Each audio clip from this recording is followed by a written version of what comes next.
లక్ష్మీం క్షీరసముద్రరాజతనయాం శ్రీరంగధామేశ్వరీం దాసీభూత సమస్తదేవవనితాన్ లోకైకదీపాంకురాం శ్రీమన్మందకటాక్షలబ్ధవిభవ బ్రహ్మేంద్రగంగాధరాం త్వాం త్రైలోక్యకుటుంబినీం సరసిజాం వందే ముకుందప్రియాం. సిద్ధలక్ష్మీర్మోక్షలక్ష్మీర్జయలక్ష్మీ సరస్వతీ శ్రీర్లక్ష్మీర్వరలక్ష్మీశ్చ ప్రసన్నా మమ సర్వదా. నేటి కాలమాన విశేషాలను గమనిద్దాం. స్వస్తి శ్రీ చాంద్రమాన ఖరనామ సంవత్సరం ఉత్తరాయణం శశిఋతువు ఫాల్గుణ మాసం శుక్లపక్షం శుక్రవారం. సూర్యోదయం 6:41 సూర్యాస్తమయం 6:17. తిథి తదియ పూర్తిగా ఉంది.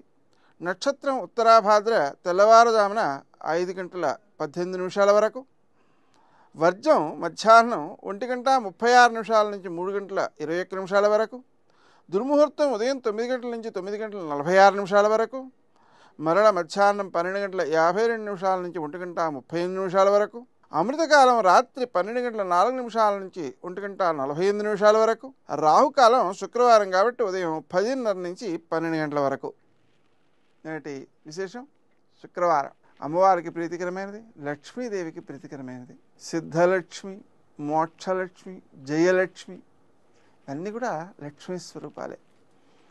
సరస్వతి కూడా లక్ష్మీ స్వరూపమే. ఎందువలన అంటే జ్ఞానమే ధనాన్ని ఉత్పత్తి చేస్తుంది. కాబట్టి ఏ సంపదను ఉత్పత్తి చేయాలన్నా, సంపదను కాపాడాలన్నా జ్ఞానం చాలా అవసరం. కాబట్టి సరస్వతి కూడా లక్ష్మీ స్వరూపమే. ఒక అవతారంలో సరస్వతీదేవి కూడా విష్ణుమూర్తికి భార్య. అంటే లక్ష్మి, సరస్వతి, అలాగే గంగ, ఈ ముగ్గురు కూడా భార్యలుగా ఉన్నారు. కాబట్టి మనకు ఈ సరస్వతి కూడా లక్ష్మీ స్వరూపమే అవుతుంది. ఇవన్నీ కూడా సిద్ధించాలి అంటే లక్ష్మీదేవిని ఆరాధించాలి. మనం సరస్వతీదేవిని ఆరాధించిన ఈ ధనాన్ని ఉత్పత్తి చేసేటువంటి జ్ఞానము వృద్ధి చెందుతుంది. అందువలన ఈ ఆరాధన అనేటువంటిది ముఖ్యం. ఆరాధన ద్వారా సిద్ధించే సంపద ఆనందప్రదమవుతుంది. భౌతికమైన ప్రయత్నాల ద్వారా సమకూర్చుకునే సంపద పుణ్యాన్ని ఖర్చు పెట్టేసేది అవుతుంది.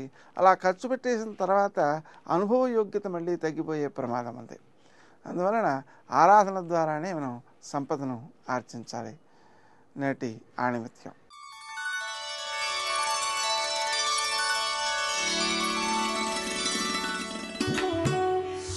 మానవుడి మహోత్కృష్టమైన లక్ష్యం భగవంతుడు.